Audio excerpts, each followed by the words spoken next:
रामगिरी महाराज आणि त्यांचे समर्थन करणारे नितेश राणे यांना लवकरात लवकर अटक करावी या मागणीसाठी इम्तियाज जलील हे आक्रमक झालेत।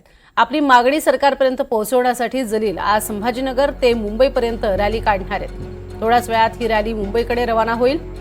समृद्धी महामार्गावरनं ही रॅली मुंबईकडे मार्गस्थ होणार आहे। रामगिरी महाराज यांनी मोहम्मद पैगंबरांविरोधात आक्षेपार्ह विधान केलं होतं आणि नितेश राणेंनी त्यांच्या समर्थनासाठी मोर्चा काढला होता। त्यामुळे इम्तियाज जलील या दोघांविरोधात आक्रमक झालेत। संभाजीनगरमधनं आमचे प्रतिनिधी मोहसिन शेख आपल्या सोबत आहेत। तर मोहसिन, जोरदार रॅली निघणार आहे आज।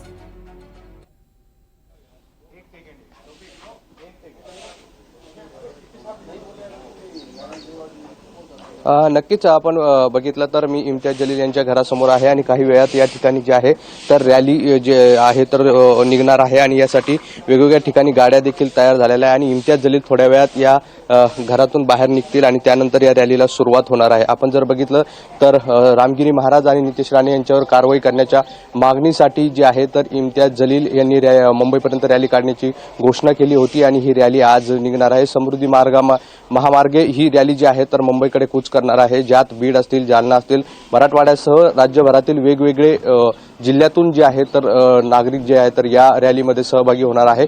आता काही वेळातच या रॅलीला सुरुवात होणार आहे, त्यामुळे या रॅलीकडे सर्वांचं लक्ष लागलं आहे। सोबतच ज्या रस्त्याने ही रॅली जाणार होती त्या मार्गावर आज रामगिरी महाराज यांच्या समर्थनात जे आहे तर कार्यक्रम ठेवण्यात आलेला आहे। त्यामुळे काल जो आहे तर या रॅलीचा मार्ग देखील बदलण्यात आलेला आहे आणि आता समृद्धीवरून ही रॅली जी आहे तर मुंबईकडे जाणार आहे। आता काही वेळातच इम्तियाज जलील हे बाहेर पडतील आणि त्यानंतर या रॅलीला सुरुवात होणार आहे। प्रज्ञा, नक्कीच तुर्तास धन्यवाद या संपूर्ण माहितीसाठी मोहसिन।